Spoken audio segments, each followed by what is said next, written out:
Could you give me a sense or maybe an anecdote about how the various reforms of the National Police and of the Iraqi Police did that generate an effect on the ground? And by effect, I mean two things. One, did it actually reduce the sectarian behavior of units?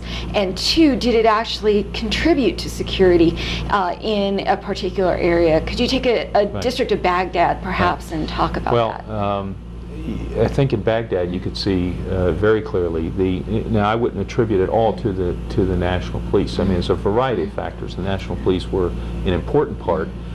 Coalition forces were an important part. The Iraqi army was an important part. So they're all part of this equation. But a little less than half of Baghdad was the sector responsibility of the National Police.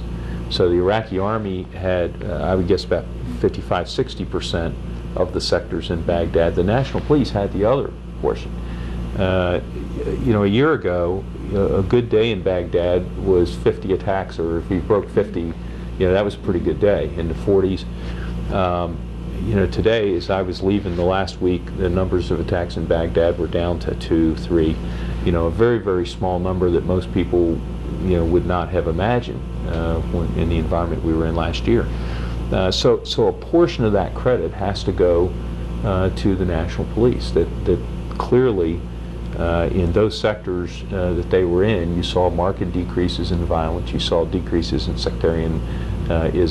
You saw decreases in civilian deaths, murders. You know, all those kinds of things that were associated with the violence that we were seeing last year. So part of the credit has to go to them. When you look at the operation in Basra as an example, in a pretty surprising performance by the National Police. The first that I found most amazing was their deployment down there, which was done with great secrecy and very little notice. Within 48 hours, they had a brigade's worth of National Police deployed down to Basra, and immediately started going into operations in which they performed very well. The last operation that they did up in Mosul, the National Police went to Mosul again. Very short notice, great secrecy, moved very, very quickly.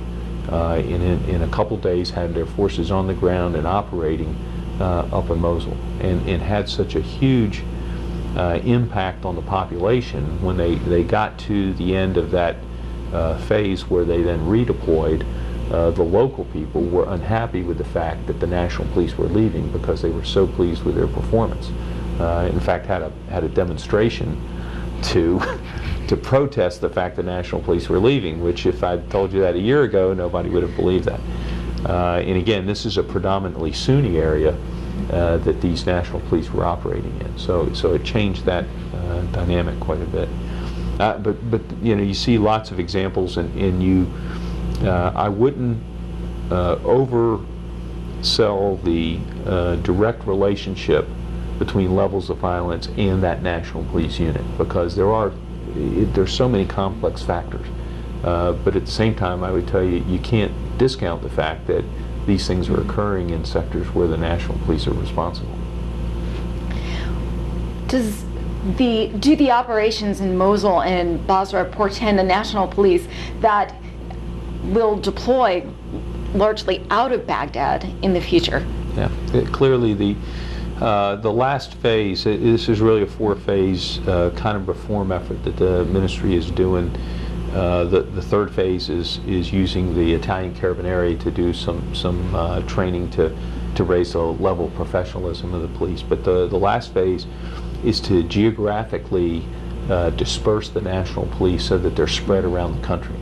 And the intent is that as you achieve sustainable security, that the National Police would be primarily garrisoned and then respond to crisis as necessary. So everything from an upswing in organized crime in a place that gets out of control that the local police are not able to deal with, to natural disaster, to all kinds of issues where you would need additional police forces. That's kind of the long-term vision in the last phase that Minister Vellani describes in the ultimate disposition of these police forces. So it's an example. They had to deploy from Baghdad to go up to Mosul, but as a result of that operation, one of the things they're doing right now is they're training a battalion to be stationed in Mosul of National Police that will be permanently located there.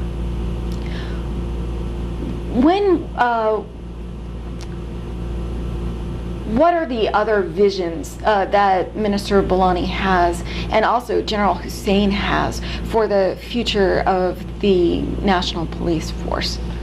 And their ultimate view is that the National Police will be very similar to a Carabinieri-like organization, and that is that they will be equipped and trained to be able to do paramilitary operations, not quite on the level that the military can do, but very high-end operations in terms of being in high-threat environments, very dangerous environments, and very sophisticated paramilitary kinds of operations.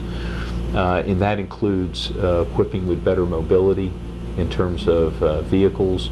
It includes a vision for aviation capability in order to provide reconnaissance for those kinds of forces.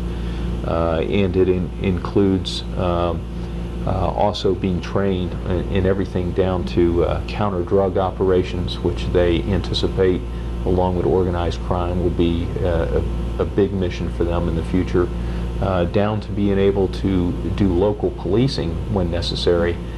For instance, if you have a local police force that becomes tremendously corrupt and needs to be replaced, their vision is the National Police Unit could go in, establish normal law and order operations in a community, while they then regenerate a local police force in order to become, responsible for normal law and order operations.